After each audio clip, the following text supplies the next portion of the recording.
You may know the story of the fisherman and the businessman.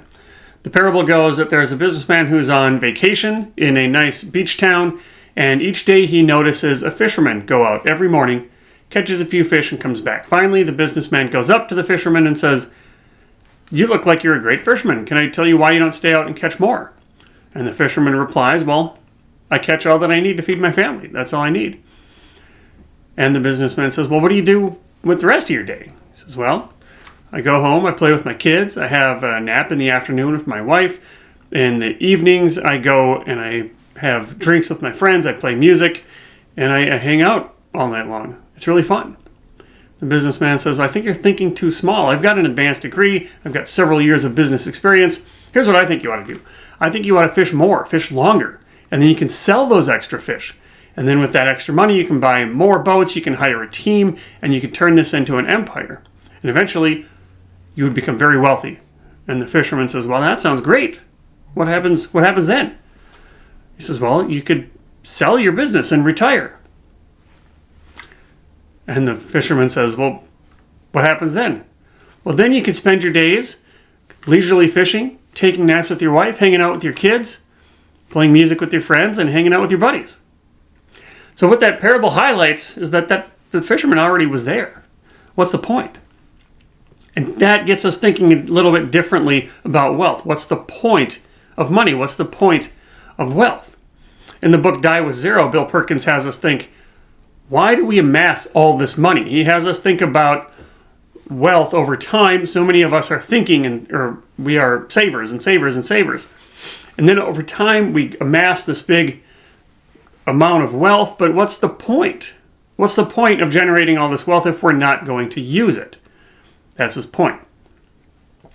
That's the businessman's idea, is you can build up, you can sell more fish, you can make more money. But at the end of the day, what's the point of sitting on a pile of cash? The idea here is money is worthless in and of itself. But that's not how we're wired. That's not how we think. Most of us think in terms of one kind of wealth. But Sahil Bloom, in his book, The 5 Types of Wealth, has us think about wealth differently. He has us think about 5 different kinds of wealth. There's financial wealth that we know of, but then there's time wealth. How much time do you have? How much control do you have over your time? There's physical wealth. How in shape are you? Because having a bunch of money, say, and even having a bunch of money and time, are they that great if you don't have your health? And then there's mental wealth. Are you taking care of your mind? And social wealth, how are your friends? So these are the 5 types of wealth that he talks about. And that gets us a little closer to the point of money. It helps us see that there's more to life than just financial wealth.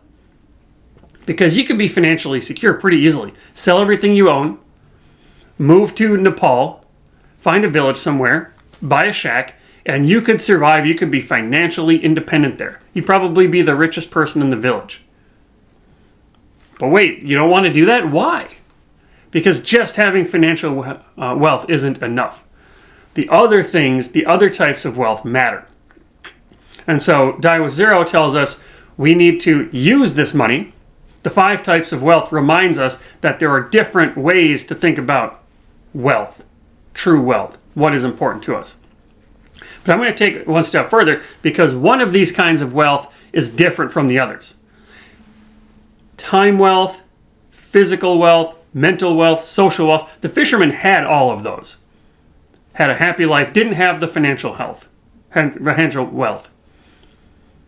Okay, so the businessman comes in and says you should focus on raising up your financial wealth. But here's the thing.